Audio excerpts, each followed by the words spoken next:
اعوذ باللہ من الشیطان الرجیم بسم اللہ الرحمن الرحیم اقترب للناس حسابهم وهم فی غفلة معرضون۔ صدق اللہ العظیم۔ خواتین و حضرات، یہ 17واں پارہ ہے۔ اس پارے میں 2 صورتیں آتی ہیں، سورہ انبیاء اور سورہ حج۔ اس میں کل 17 رکوع ہیں۔ آئیے اس پارے میں بیان کیے ہوئے مضامین پر ایک نگاہ ڈال لیتے ہیں۔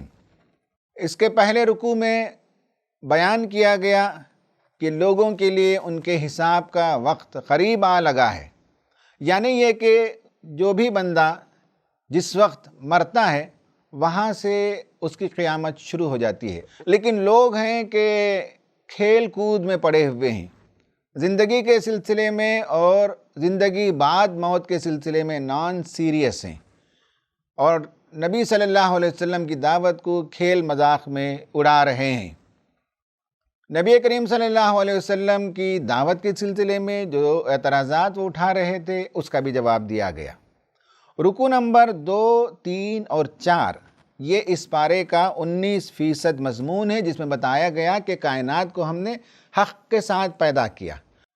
اللہ تبارک و تعالیٰ نے اس کائنات کو کھلنڈرے کے کھیل کے طور پر پیدا نہیں کیا، بلکہ با مقصد یہ کائنات ہے۔ اس دنیا میں انسان کو بھیجا تو بھی با مقصد ہے، اور یہی اصل اس کی آزمائش ہے کہ وہ حق کی طرف آتا ہے یا اپنے نفس کا پجاری بن کر باطل کی پرستش کرتا ہے۔ رکوع نمبر 5 اور 6 میں انبیاء کرام علیہم السلام کا تذکرہ آیا، جس پر انشاءاللہ ہم گفتگو کریں گے۔ یہ 13% مضمون ہے۔ رکوع نمبر 7 میں بتایا گیا کہ اس بستی کو جسے ہم نے ہلاک کر دیا تھا واپس اپنی بستی میں اس وقت تک لوٹ کر نہیں آئیں گے جب تک کہ یاجوج ماجوج کھول نہ دیے جائیں اور ہر بلندی سے وہ پل پڑیں۔ مناظر حسن گیلانی رحمۃ اللہ علیہ نے اپنی کتاب میں لکھا ہے کہ یاجوج ماجوج سے مراد یورپین قوم ہے، اور قیامت کے قریب گویا کہ دنیا میں ان کا غلبہ ہوگا، وہ ساری دنیا میں پھیل جائیں گے۔ اس وقت وہ بستی جنہیں اپنے وطن سے 2000 سال پہلے نکال دیا گیا تھا، یعنی بنی اسرائیل، وہ اس وقت اپنے وطن کی طرف لوٹ سکیں گے۔ یہ قرب قیامت کی نشانیوں میں سے ایک نشانی ہے۔ بہرحال یہ تفصیل طلب مضمون ہے۔ اس پر پہلی سورت سورہ انبیاء ختم ہوتی ہے، دوسری سورت سورہ حج، جس کی شروعات یہ ہے کہ لوگوں سے کہا گیا کہ آخرت کا جو زلزلہ ہے وہ ایک عظیم زلزلہ ہے، ایک بڑی آفت ہے، لوگوں سے ڈرو اور اپنی زندگی کو درست کرو۔ تمہیں موت بعد زندگی میں شک ہے، لیکن تمہیں معلوم ہونا چاہیے کہ جس پروردگار نے تمہیں پہلی مرتبہ ماؤں کے پیٹوں میں پرورش کی، وہ دوسری مرتبہ تمہیں پیدا کیوں نہیں کر سکتا۔ یہ 6% مضمون ہے۔ رکوع نمبر 9 میں بتایا گیا کہ کچھ لوگ ایسے ہوتے ہیں جو کنارے کھڑے ہو کر اللہ تعالیٰ کی عبادت کرتے ہیں، یعنی یہ ہے کہ فائدہ ہو تو خدا کی طرف اور نقصان نظر آتا ہو تو معبودان باطل کی پرستش کرنے لگتے ہیں۔ یہ ڈاما ڈول قسم کے لوگ ہیں جو پورے شرح صدر کے ساتھ خدا کی عبادت نہیں کرتے۔ یہ 6% مضمون ہے۔ رکوع نمبر 10، 11 اور 12 میں کعبۃ اللہ، اس کی تعمیر، اس کی تاریخ، اس سے وابستہ جو اور چیزیں ہیں جو خدا تعالیٰ کی عظیم نشانیاں ہیں ان کا ذکر فرمایا، حج کے مناسک کا ذکر فرمایا۔ یہ مضمون 19% مضمون ہے۔ پھر رکوع نمبر 12 سے 12.5 یعنی آدھا رکوع، 3% مضمون، وہ پہلی مرتبہ مسلمانوں کو اجازت دی گئی کہ چونکہ تم گھروں سے نکالے گئے ہو، تم پر ظلم ہوا ہے، اب تمہیں لڑنے کی اجازت دی جاتی ہے۔ یہ قرآن میں پہلی مرتبہ لڑائی کی اجازت دی گئی۔ رکوع نمبر 12.5 سے 13 تک جو بقیہ آدھا رکوع ہے، اس میں بھی اللہ تعالیٰ نے بتایا کہ قوموں کو کس طرح سے اس دنیا میں بھی پنش کرتا ہے، رکو نمبر 14 میں بتایا کہ شیطان اسلام کا، نبی کا انکار کرنے والوں کے سروں پر غلاظت انڈیل دیتا ہے۔ رکو نمبر 15 سے 15.5 میں بتایا گیا کہ جو دنیا میں ستائے گئے، قیامت میں اللہ تعالیٰ کے ہاں وہ عیش و عشرت کی زندگی بسر کریں گے۔ یہ 3% مضمون ہے۔ پھر رکو نمبر 15.5 سے 16.5 تک اللہ تعالیٰ نے اپنی بے شمار نشانیوں کا ذکر فرمایا اور بتایا کہ خدا تعالیٰ نے یہ سب تمہارے لیے پیدا کیے ہیں، لیکن تم ہو کہ خدا واحد کو چھوڑ کر اور معبودوں کی پوجا کرتے ہو۔ بتاؤ اگر وہ خدا ہیں، انہوں نے کوئی چیزیں پیدا کی ہیں تو اس کے لیے ثبوت دو۔ آخر میں 16.5 سے 17 آدھا رکو یعنی 3% مضمون، وہ مضمون یہ ہے کہ تم کو اللہ تبارک و تعالیٰ نے ایک عظیم منصب امامت پر کھڑا کیا ہے، تمہارا نام مسلم رکھا، ابراہیمی شریعت پر تم ہو، تمہاری ذمہ داری ہے کہ لوگوں کے سامنے حق کی گواہی پیش کرو، خدا سے وابستہ ہو جاؤ، وہی تمہارا بہترین کارساز اور وہی تمہارا بہترین مددگار ہے۔ خواتین و حضرات، یہ وہ مضامین تھے جس کا ہم نے سرسری طور پر خلاصہ آپ کے سامنے پیش کیا۔ اب آئیے کہ آج کے 2 مضامین ہم لیتے ہیں۔ آج کا سبق نمبر 1 اور رمضان المبارک کا کی لیسن نمبر 33، وہ ہے انووک ہم ونلی، صرف خدا تعالیٰ کو پکارو، اسی سے وابستہ ہو جاؤ، اسی کے سامنے اپنا درد دل بیان کرو، اپنا ماجرا پیش کرو، دل کا دکھڑا۔ انسان پر کبھی ایسا وقت آتا ہے کہ وہ کسی اور کو سنا نہیں سکتا، وہ اندر سے کڑھن محسوس کرتا ہے، گھٹنے لگتا ہے، اس کا سینہ بھینچنے لگتا ہے، لیکن جب وہ خدا تعالیٰ کی بارگاہ میں اپنے آپ کو لا کر ڈال دیتا ہے، اس کی چوکھٹ پر آ کر بیٹھ جاتا ہے، اس کے در کا بھکاری بن جاتا ہے، اس کے سامنے ہاتھ پھیلا دیتا ہے اور اس وقت تک اٹھنے کا نام نہیں لیتا جب تک کہ اللہ تعالیٰ اس کی دعا سن نہ لے، تو یہ بندہ خوش قسمت ہے، خوش بخت ہے، جسے خدا کے در پر آنے اور خدا سے مانگنے کی توفیق مل گئی۔ وہ لوگ بدبخت ہیں، وہ لوگ بدقسمت ہیں جو خدا تعالیٰ کے در کو چھوڑ کر در بدر کی ٹھوکریں کھاتے ہیں اور کہیں انہیں سکون نہیں ملتا، کوئی ان کا ملجا اور ماوا نہیں ہے، کوئی جائے پناہ اس دنیا میں انسانوں کو سوائے خدا کے نہیں ہے۔ خواتین و حضرات، اسلام کی بہت بڑی نعمتوں میں سے ایک نعمت یہ ہے کہ اللہ تعالیٰ نے ہمیں پہچانوایا، ہمیں یہ پہچان ہے کہ اللہ تعالیٰ ہے، وہ دینے کے لیے تیار ہے، اس کا در ہمیشہ کھلا ہوا ہے، وہ مانگنے والے بندوں سے خوش ہوتا ہے، جو نہیں مانگتے ان سے ناراض ہوتا ہے، اور ایسا نہیں ہے کہ وہ دے کر احسان جتاتا ہے، بلکہ وہ دے کر خوش ہوتا ہے۔ اس عظیم ہستی کے دربار میں کیسے مانگا جائے، اس کے لیے ہمارے لیے اسوہ انبیاء کرام علیہم السلام ہیں۔ اسکرین پر میں نے 4 نبیوں کا تذکرہ کیا ہے، حضرت نوح علیہ السلام، حضرت ایوب علیہ السلام، حضرت یونس علیہ السلام اور حضرت زکریا علیہ السلام۔ آیتوں کو میں نے کوٹ کیا ہے، آیت نمبر 76، 83، 84، 87، 88، 89، 90۔ آئیے ذرا اطمینان سے تفصیل سے دیکھتے ہیں کہ ان آیتوں میں کیا ہمیں پیغام دیا گیا ہے۔ انبیاء میں سے کچھ انبیاء کو اللہ تبارک و تعالیٰ نے جو خصوصی صلاحیتیں دی ان کا ذکر ہے، اور کچھ انبیاء جنہوں نے خصوصی دعائیں کی ان کا ذکر ہے۔ ان میں سے پہلے نبی حضرت نوح علیہ السلام کا ذکر ہے۔ یہ پہلے رسول بھی ہیں، انہوں نے اپنی قوم کو ہانکے پکارے خدا کی طرف دعوت دی، اور جب ان کی قوم نے مان کر نہیں دیا، رد کر دیا، جب بندہ محسوس کرے کہ وہ اوور ویلمڈ ہے، وہ دبوچ لیا گیا ہے، اس کی بات سنی انسنی کر دی گئی ہے، اس کے پیغام کو لوگ ٹھٹوں میں اڑا رہے ہیں، نان سیریس رویہ لوگ اختیار کر رہے ہیں، بلکہ مذاق اڑا رہے ہیں، تو ایسے میں کسی فرد کے دل پر کیا قیامت گزرتی ہوگی وہ وہی جانتا ہے۔ لیکن ہم جیسے سیدھے سادے انسانوں کو بھی اس کا چھوٹا سا تجربہ ہوتا ہے، جب ہمارا دل بہت دکھی ہو جاتا ہے، ہماری باتیں سنی نہیں جاتی، ہماری دعوت رد کر دی جاتی ہے، ہم دنیا میں اکیلے پڑ جاتے ہیں، بے وزن سے محسوس ہونے لگتا ہے، ایسے میں ہمارا دل روتا ہے۔ کیا کرنا چاہیے؟ حضرت نوح علیہ السلام کی طرح خدا کے حضور گڑ گڑانا چاہیے۔ وَنُوحًا إِذْ نَادَى مِن قَبْلِ، ہم نے رسولوں کو بہت سی نعمتیں دی، ان میں پہلے حضرت نوح کا ذکر کرو۔ بتاؤ اس نے ہمیں جب پکارا تھا، فَاسْتَجَبْنَا لَهُ، ہم نے اس کی پکار کو سن لی، ہم نے اس کی دعا کو قبول کر لی۔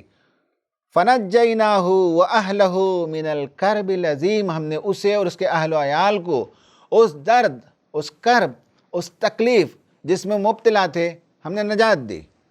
سورہ نوح کا مطالعہ کیجئے، بہت شاندار سورہ جس میں حضرت نوح علیہ السلام نے خدا کے حضور اپنی کمزوری کا، اپنی مغلوبیت کا دکھڑا سنایا ہے، رپورٹ پیش کی ہے۔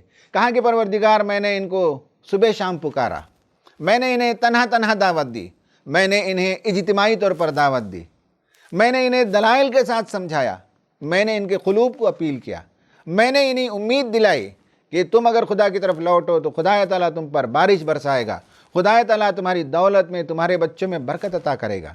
لیکن کسی صورت میں قوم مان کر دینے کے لیے تیار نہیں ہے پروردگار۔ اب روئے زمین پر ان میں سے کسی ایک کو بھی نہ چھوڑ، اس لیے کہ کفر کے علاوہ کسی اور چیز میں یہ اضافہ نہیں کر سکتے۔ آخرکار اللہ تعالیٰ نے ان کی دعا سن لی اور اس کے بعد اللہ تعالیٰ نے اس قوم پر عذاب نازل کر دیا۔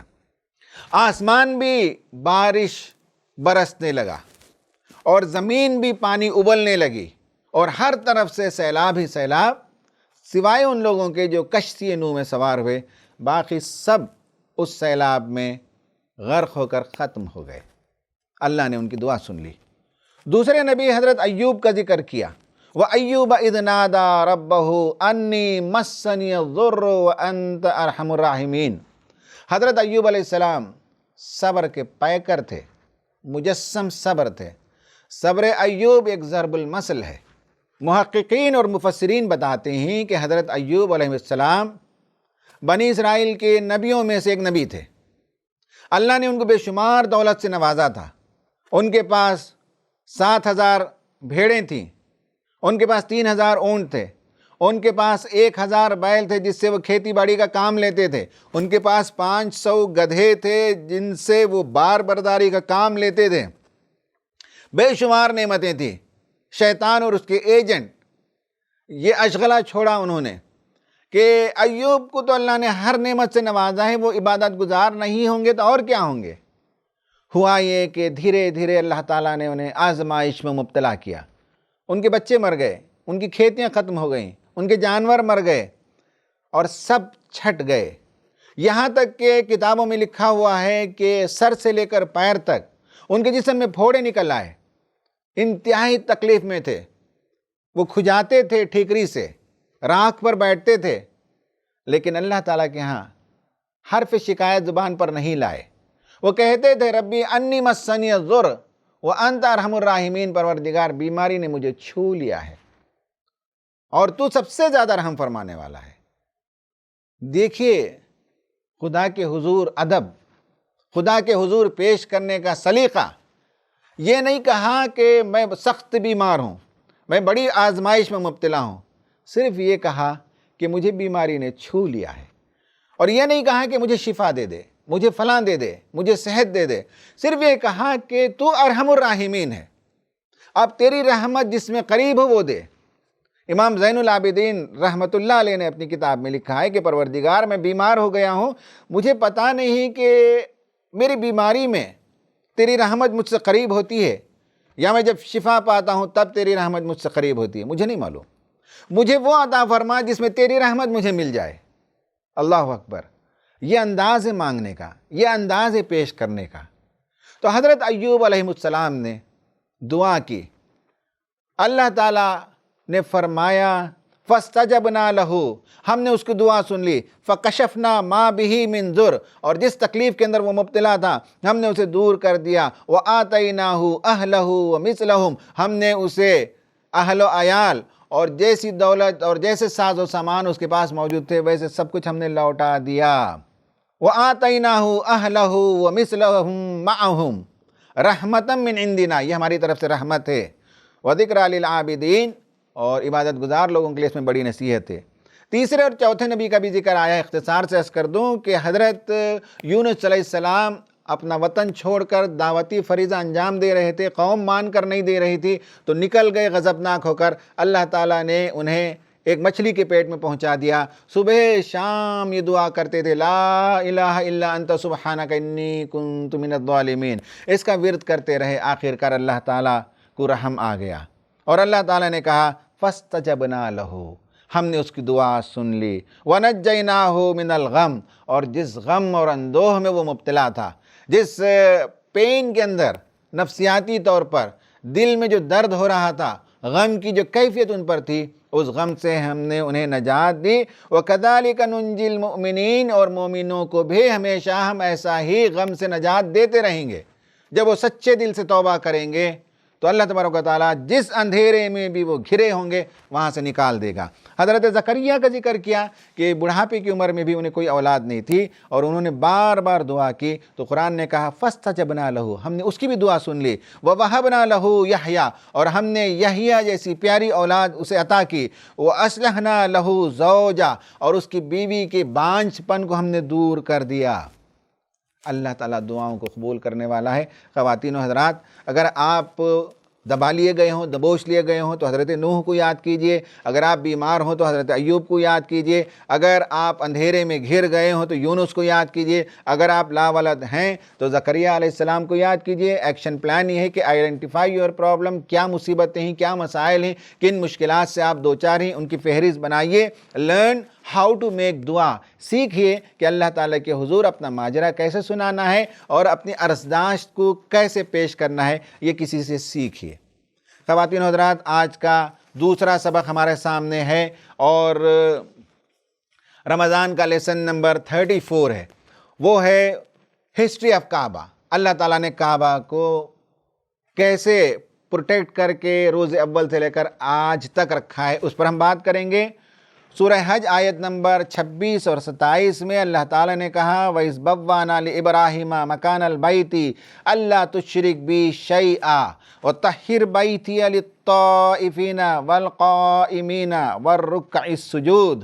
حضرت ابراہیم کو اللہ تبارک و تعالیٰ نے دکھایا، اس کی نشاندہی کی اس جگہ کی جہاں کعبۃ اللہ کے فاؤنڈیشنز موجود تھے، یا یہ بھی ترجمہ ہے کہ جہاں کعبۃ اللہ کو تعمیر کرنا ہے، اس مکان کو، اس لوکیشن کو اللہ تبارک و تعالیٰ نے ابراہیم کو بتایا اور ابراہیم سے کہا کہ یہ گھر بناؤ، اللہ تشرک بی شیئا، یہاں شرک کا کوئی شائبہ نہیں ہونا چاہیے، یہ توحید کا مرکز بنے گا اور اس گھر کو پاک صاف رکھا جائے طواف کرنے والوں کے لیے، قیام کرنے والوں کے لیے اور رکوع اور سجود کرنے والوں کے لیے۔ خواتین و حضرات، اس سلائیڈ کو دیکھیے کہ اگر کوئی کعبۃ اللہ کو اوپر سے سیٹلائٹ سے یا ہیلی کاپٹر سے اس کی تصویر نکالے تو 3 قسم کے ڈاٹس اسے نظر آئیں گے۔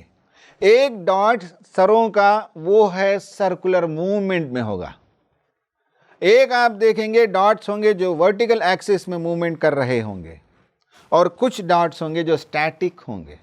اوپر سے آپ دیکھیں تو آپ کو پتہ چلے گا۔ جو پہلا ڈاٹ ہے، جو سر ہیں جو گھوم رہے ہیں، وہ للطائفین، طواف کرنے والے، مسلسل ہزارہ برس سے لوگ طواف کرتے چلے جا رہے ہیں۔ دوسرا یہ کہ کعبۃ اللہ جاتے ہیں لوگ نماز پڑھتے ہیں، مستقل آپ دیکھ سکتے ہیں کہ لوگ ورٹیکل موومنٹ میں ہی رکوع کر رہے ہیں، سجدہ کر رہے ہیں۔ اور تیسرا کچھ لوگ ہیں جو اعتکاف کیے ہوئے ہیں، والقائمین، اور بعض جگہ والعاکفین کہا، اعتکاف کرنے والے، قیام کرنے والے، بیٹھنے والے۔ کعبۃ اللہ کو صرف دیکھتے رہنے میں بھی ثواب ہے، تو بہت سے لوگ طواف کرنے کے بعد، نمازیں پڑھنے کے بعد کچھ دیر آرام کرتے ہیں اور کعبۃ اللہ کو پوری بھرپور نظر سے دیکھتے رہتے ہیں، اس لیے کہ کعبۃ اللہ کو دیکھنے میں بھی ثواب ہے، بس اسی نظارے کو دیکھتے رہتے ہیں۔ تو ان تینوں کا تذکرہ اس ایک آیت میں آ گیا۔ اب ہم آتے ہیں کہ کعبۃ اللہ کی تاریخ آپ کے سامنے اختصار کے ساتھ پیش کریں۔ آپ کو معلوم ہونا چاہیے کہ یہ دنیا جو بنی ہے کئی بلین سال پہلے، کم از کم 4.5 بلین ایئرز بیفور، جب یہ دنیا بنی تو اس وقت کعبۃ اللہ بنا۔ فرشتوں نے زمین میں ایک کعبہ بنایا، یہ بیت معمور کے ٹھیک نیچے بنایا۔ بیت المعمور وہ جگہ ہے جہاں اللہ تبارک و تعالیٰ کے اطراف فرشتے طواف کرتے رہتے ہیں، مستقل عبادت میں لگے ہوئے ہیں، اور اس کے نیچے کعبۃ اللہ کو بنایا اور زمین میں وہ طواف کرتے رہے، اللہ تعالیٰ کی عبادت کرتے رہے۔ پھر انسان کب آیا ہمیں اس کا اندازہ نہیں ہے، لیکن اینتھروپولوجیکل اسٹڈیز بتاتے ہیں کہ 70-80 ہزار برس پہلے انسان دنیا میں آیا۔ حضرت آدم علیہ السلام آئے اور پہلی مرتبہ زمین پر انہوں نے اللہ کی عبادت کے لیے کعبۃ اللہ کو تعمیر کیا۔ قرآن مجید ہمیں بتاتا ہے ان اول بیت وضع للناس للذی ببکۃ مبارکہ، پہلا گھر جو خدا کی عبادت کے لیے روئے زمین پر تعمیر کیا گیا وہ مکہ مکرمہ کے اندر موجود ہے، یعنی حضرت آدم علیہ السلام نے کعبۃ اللہ کی تعمیر کی۔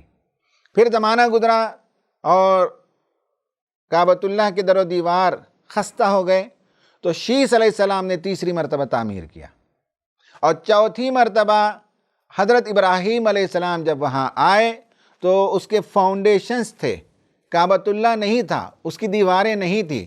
وہاں بتایا کہ یہاں کعبۃ اللہ کو بنانا ہے تو حضرت ابراہیم نے کعبہ کی تعمیر کی۔ یہ 4th کنسٹرکشن ہے۔ پھر اس کے بعد حضرت ابراہیم چلے گئے، اسماعیل علیہ السلام اور بنو اسماعیل وہاں آباد تھے۔ بنو اسماعیل کے بعد جو دوسرا قبیلہ وہاں آیا مکہ میں اور بنو اسماعیل کی اجازت کے ساتھ وہاں قیام پذیر ہوا، وہ بنو جرہم ہے۔ بہت مدت کے بعد بنو جرہم نے کعبۃ اللہ کی تعمیر کی۔ یہ 5th کنسٹرکشن ہے۔ 6th کنسٹرکشن وہ 430 AD میں، یعنی نبی کریم صلی اللہ علیہ وسلم کی پیدائش کے لگ بھگ 200 سال پہلے ان کے جد امجد قصی ابن کلاب نے کعبۃ اللہ کی تعمیر کی، سٹی اسٹیٹ بنایا، لوگوں کو لا کر پھر سے آباد کیا، تجارت کا مرکز بنایا۔ 6ٹھی مرتبہ کعبۃ اللہ کی جو تعمیر ہوئی وہ قریش کے زمانے میں، جب نبی کریم صلی اللہ علیہ وسلم کی عمر مبارک 35 تھی، اور وہ واقعہ مشہور ہے کہ لوگوں کے درمیان اختلاف ہو گیا تو ایک چادر میں حجر اسود کو رکھا، سب قبیلے کے لوگوں نے مل کر اسے اٹھایا اور نبی کریم صلی اللہ علیہ وسلم نے حجر اسود کو نصب کیا۔ 7ویں مرتبہ نبی کریم صلی اللہ علیہ وسلم کے جانے کے بعد حضرت عبداللہ ابن زبیر نے تعمیر کیا، اور اس وقت انہوں نے کعبۃ اللہ کو بڑا کر دیا، حضرت ابراہیم کی بنیادوں پر انہوں نے تعمیر کر دیا۔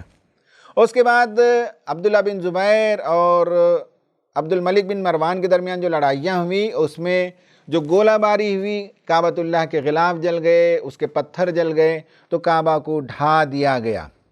اور 8ویں مرتبہ حجاج بن یوسف نے 692 میں اسے کنسٹرکٹ کیا۔ 9ویں مرتبہ خلافت عثمانیہ کا ایک بادشاہ مراد 4 تھا، مراد چہرم، اس نے 1626 میں کعبۃ اللہ کو تعمیر کیا۔ یہ آخری مرتبہ ہے جو اس نے تعمیر کیا۔ اب اس کے بعد گزشتہ تقریباً 400 سال سے اسی کعبۃ اللہ کو ریپیئر کیا جاتا رہا، ریسٹوریشن کیا جاتا رہا، لیکن کعبۃ اللہ کو جیسے اس نے تعمیر کیا وہ آج تک باقی ہے۔ یہ اس کی مختصر تاریخ ہے جو میں نے آپ کے سامنے پیش کی۔ طلباء و نوجوانوں کی دلچسپی کے لیے بتاؤں کہ کعبۃ اللہ کیوبیکل ہے اور موٹا موٹا حصہ 12 metre by 12 metre by 12 metre, حالانکہ ایگزیکٹ میجرمنٹ نہیں ہے، اٹس اے کیوب، اور کیوب کا پلان اسکوائر ہوتا ہے۔ اسکوائر کو آپ اپنے ڈرائنگ پیپر میں 2 طریقے سے رکھ سکتے ہیں، ایک آپ اسکوائر کو آن بیس رکھ سکتے ہیں اور ایک آن ایڈج رکھ سکتے ہیں۔ کعبۃ اللہ آن بیس نہیں ہے، میپ میں اگر آپ اسے لوکیٹ کریں گے دنیا کے میپ میں تو آن ایڈج ہے، جیسے کہ ڈرائنگ کے رائٹ سائڈ میں بتایا گیا۔ آن ایڈج کا مطلب ہے کہ ایک کونا ساؤتھ کی جانب ہے، کعبۃ اللہ کا ایک کونا نارتھ کی جانب ہے، کعبۃ اللہ کا ایک کونا ایسٹ کی طرف ہے، ایک کونا ویسٹ کی طرف ہے۔ حضرت ابراہیم نے جب بنایا تو بی بی ہاجرہ اور اسماعیل جن چیزوں کو سمجھتے تھے اس کے حساب سے ان کونوں کا نام دیا۔ وہ کونا جو نارتھ کی طرف تھوڑا سا رائٹ میں ہے تو اسے انہوں نے رکن عراقی دیا، جہاں سے وہ آئے تھے۔ جہاں وہ قیام پذیر تھے ملک شام کے علاقے میں تو دوسرے کونے کو انہوں نے رکن شامی نام دیا۔ تیسرا کونا جو ایگزیکٹلی ساؤتھ کی طرف ہے وہ رکن یمنی ہے، اور چوتھا کونا جو ایسٹ کی طرف وہ رکن ہندی تھا، جہاں حجر اسود نصب ہے، جسے ہم اس وقت رکن حجر اسود کہتے ہیں۔ وہاں سے طواف کی شروعات ہوتی ہے۔ گویا ساری کائنات جو اینٹی کلاک وائز گھوم رہی ہے، حج میں، عمرہ میں، طواف میں ایک بندہ مومن ایسٹ سے شروع کرتا ہے اور لیفٹ ہینڈ کی طرف وہ موو کرنا شروع ہوتا ہے، یعنی وہ اینٹی کلاک وائز جب طواف کرتا ہے تو اس کا یہ مطلب ہے کہ وہ پوری کائنات کے ساتھ ہم آہنگ ہو جاتا ہے، پورے یونیورس کے موومنٹ کے ساتھ وہ سنکرونائز ہو جاتا ہے۔ کعبۃ اللہ اس طرح سے it's a square on edge. اب اس کے کچھ سیلینٹ فیچرز، اس کی کچھ اہم باتیں آپ کے سامنے عرض کروں۔ نمبر ایک یہ ہے کہ it is on edges not on sides, جس کا میں نے ابھی ذکر کیا۔ ابراہیم علیہ السلام نے جو کعبہ بنایا وہ ریکٹینگولر تھا اور اس کے اوپر چھت نہیں تھی اور اس کا دروازہ نہیں تھا۔ پھر بعد میں کسی زمانے میں وہاں کعبۃ اللہ کا دروازہ لگایا گیا اور چھت بھی ڈالی گئی اور کعبۃ اللہ ریکٹینگولر تھا۔ بعد میں کسی زمانے میں وہ اسکوائرش ہو گیا۔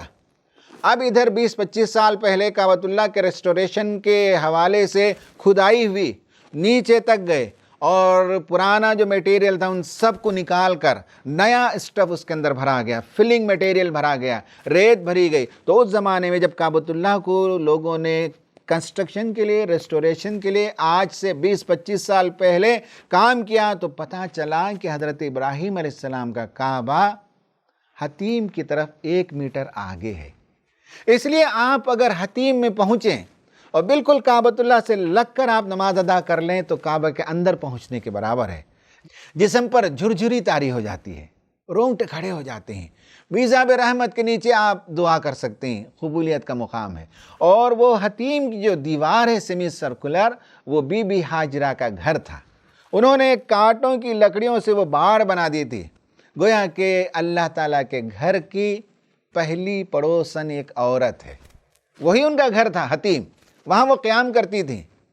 مقام ابراہیم وہ مقام ہے جہاں حضرت ابراہیم علیہ السلام کعبۃ اللہ کی تعمیر کر رہے تھے۔ اسماعیل دوڑ دوڑ کر پتھر لا کر دیتے تھے، شوق کے ساتھ ابراہیم علیہ السلام چنتے چلے جاتے تھے گارے میں، اور جب 4-5 فیٹ سے زیادہ ہو جائے تو انسان سٹول چاہتا ہے، یا یہ ہے کہ کچھ اور انتظام کیا جاتا ہے جس میں کھڑے ہو کر کنسٹرکشن کا سامان یا برک لے کے آ جا سکے یا پتھر رکھ سکیں۔ تو حضرت ابراہیم نے ایک چھوٹا سا پتھر لیا، اس پر چڑھ کر کعبۃ اللہ کو اور اس کے ہائٹ کو ریز کرتے جا رہے تھے۔ جب کعبۃ اللہ کی تعمیر ختم ہو گئی تو ایک مقام پر انہوں نے اس پتھر کو چھوڑ دیا جسے مقام ابراہیم کہا جاتا ہے۔ آج بھی فرض نماز امام وہیں کھڑے ہو کر پڑھاتا ہے۔ قرآن میں کہا گیا وَاتَّخِذُوا مِن مَقَامِ إِبْرَاهِيمَ مُصَلًّى۔ بعد میں وہ چونکہ طواف میں وہ پتھر ڈسٹرب کرتا تھا تو تھوڑا سا پیچھے کسی زمانے میں لوگوں نے اسے کر دیا۔ زمزم کا کنواں بھی وہیں موجود تھا اور کسی زمانے میں وہ بند ہو گیا تھا۔ حضرت عبد المطلب نے اسے ری ڈسکور کیا۔ طبہ نام کا ایک بادشاہ تھا، اس نے پہلی مرتبہ کعبۃ اللہ میں دروازہ بھی لگایا اور کسوہ بھی اڑایا۔ حضرت عمر رضی اللہ تعالیٰ عنہ نے دیکھا کہ ان کے زمانے میں مسلمانوں کی تعداد بڑھتی جا رہی تھی اور لوگ جب طواف کرتے تھے تو بعض لوگوں کے احرام کے کپڑے گھروں کے بھانس میں لگ کر پھٹ جاتے تھے۔ اس سے بہت سے گھروں کو، محلے میں جو گھر موجود تھے ان سب کو لے کر آپ کعبۃ اللہ میں شامل کرتے چلے جاتے تھے، مسجد حرام کا حصہ بناتے جاتے تھے۔ اور آج جسے ہم مطاف کہتے ہیں وہ کسی زمانے میں محلہ تھا جسے خالی کر کے مطاف بنایا گیا۔ اس مطاف کے اندر لوگ کہتے ہیں کہ بعض انبیاء کی قبریں موجود تھیں، جن انبیاء کے قوموں پر عذاب آیا وہ اپنے وطن کو چھوڑ کر کعبۃ اللہ میں آ کر قیام کرتے تھے، مکہ آ جاتے تھے، وہیں رہتے تھے، وہیں ان کی موت واقع ہوتی تھی، وہیں ان کی تدفین ہوتی تھی۔ اور آج جو جتنا بڑا مطاف ہے ان میں سے 4-5 انبیاء کی قبریں لوگوں کو معلوم تھی کسی زمانے میں۔ حضرت عمر رضی اللہ تعالیٰ عنہ نے اس مطاف کو ایکسپینڈ کیا۔ خواتین و حضرات کی بہت دلچسپ کہانی ہے جس کعبۃ اللہ کی طرف ہم رخ کر کے نماز پڑھتے ہیں، جو ہمارا مرکز ہے، اس کے سلسلے میں کچھ باتیں میں نے آپ کے سامنے پیش کی ہیں۔ ایکشن پلان یہ ہے کہ آج اور کل سے آپ جب نماز پڑھیں تو اس کعبۃ اللہ کے سلسلے میں واضح تصور ذہن میں پیدا کیجئے کہ یہ کتنا عظیم گھر ہے، کتنا یہ مشرف گھر ہے، باعزت گھر ہے، جلال والا، عظمت والا گھر ہے۔ اس گھر کی طرف ہم رخ کے نماز پڑھتے ہیں، اس کو آپ امیجن کیجئے۔ نمبر 2 یہ ہے کہ اللہ تعالیٰ سے اس رمضان میں دعا کیجئے کہ رمضان کے گزرنے کے بعد حالات جب عافیت کے ہو جائیں اور یہ پینڈیمک کا دور ختم ہو جائے تو اللہ تعالیٰ ہمیں توفیق دے، ہمیں اللہ تعالیٰ یہ سعادت دے کہ اس گھر کی زیارت کریں، عمرہ کے ذریعے سے، حج کے ذریعے سے یا کسی اور ذریعے سے ہم وہاں پہنچیں۔ اس کے لیے آپ دعا کیجئے تاکہ اللہ تعالیٰ ہمیں کم از کم ایک مرتبہ ضرور زندگی میں بلائے اور اپنے گھر کی زیارت کی توفیق عطا فرمائے۔ اللہ تعالیٰ سے دعا ہے کہ اللہ تبارک و تعالیٰ ہمیں قرآن کو کما حق و سمجھنے کی توفیق عطا فرمائے۔ آمین۔ وآخر دعوانا ان الحمد للہ رب العالمین۔